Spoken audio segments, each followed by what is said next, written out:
Little Bugs in Winter.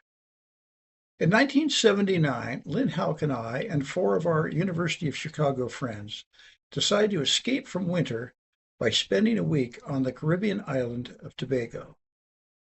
We rent a cabin on the beach by mail. The cabin is called Chip Chip. It looms large in our imaginations as the Chicago winter bears down upon us.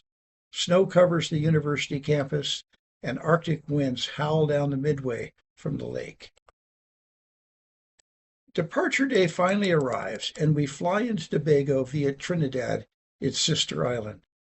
We drive to Chip Chip to meet our landlords, an elderly British couple who give us the keys to the cabin.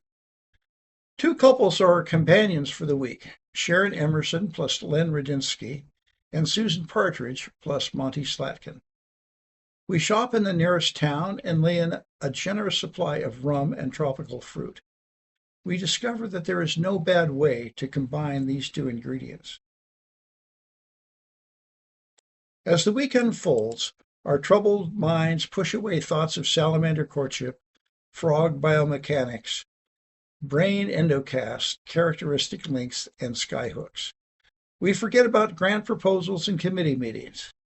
During the day, we read our novels, snorkel on the reef that lies 100 yards from our cottage, beachcomb, and work on our tans.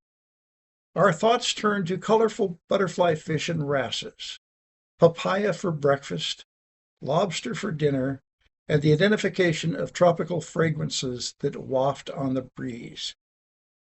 A warm glow of relaxation spreads from limb to limb as we gradually appreciate the many charming dimensions of our little paradise.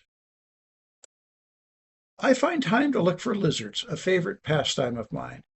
During the day, I find lovely green lizards called jungle runners near our cabin. At night, I prowl outside, looking for geckos on the cabin walls and in the nearby trees.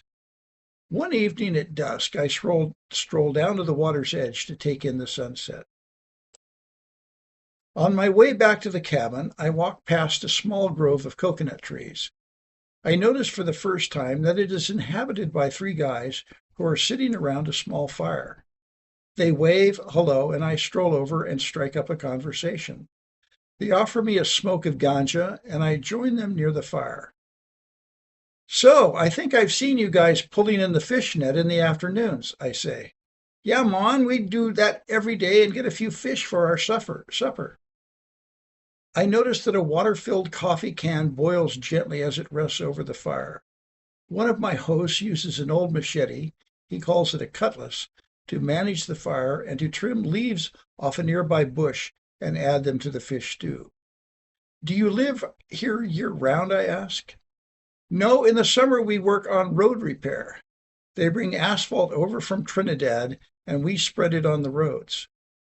Looking around, I see hammocks strung between adjacent trees and imagine collapsing into one of them after eating my fish dinner. "Why do you come to Tobago?" one of my hosts asks.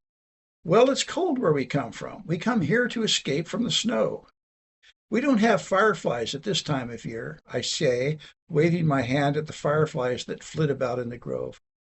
"We have heard of snow," my host says. "What is it like?" "Well, have you seen that white stuff on the inside of a refrigerator in that little freezing compartment?" Some heads nod. "Well, it's like that, but a foot or two deep all over the ground." "Where do the little bugs go in winter?" my host asks. "They burrow down into the ground. If they get a foot or two underground, they won't freeze." Conversation stops as we ponder the difference between bugs in winter in Tobago and in Chicago. Arriving back at Chip Chip, I find my companions sipping their rum drinks and chatting with one another. When a lull opens in the conversation, I report on my reconnaissance of the coconut grove. "I am thinking about staying here in the coconut grove instead of going back to Chicago," I say.